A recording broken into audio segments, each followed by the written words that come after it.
أريد كلنا نمشي بهذا الدرب، نشعر بوجود إمام زماننا، نروح للمدرسة نعلم أولادنا بابا إمام الزمان موجود عندك، لا تخاف، هو حاميك، وهو إن شاء الله ينور عقلك، أي شيء تحتاجه هو أبوك وأمك وصديقك ورفيق وأخ وقريب، شو تريد؟ هو السند، هو المدد، توسل به.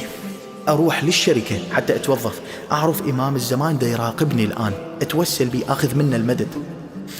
أخت شريفة عفيفة تروح مثلا تسوي له فد عمل زيارة أهل، صلة رحم، شي، تتلمس وجود إمام الزمان يمها، بملابسها، بحجابها، بأخلاقها، بوقت خروجها، بوقت رجوعها، إذن زوجها شلون، كلامها بالخارج، صوتها عالي ناصي، نلتفت شوف إمام الزمان دا يشوف. عندما نستشعر وجود إمام الزمان نشوفه موجود يمنا يراقبنا، لا ننحرف عن الطريق.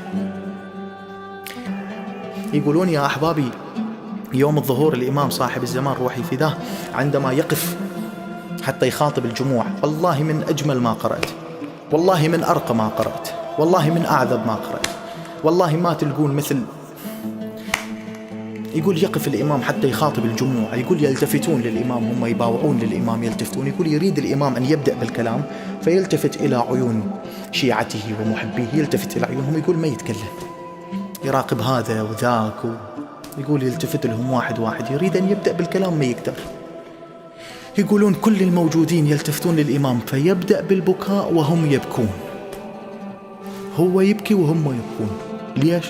يقولون يبدأ العتب بين المحب والحبيب، يعني هم يعتبون يقولوا له ليش تركت، وهو يعتب يقول لهم ليش سويتوا ذنوب ومعاصي منعتني أجيكم، ليش طلعتوني من قلبكم ودخلتوا على قلبكم فلان وعلان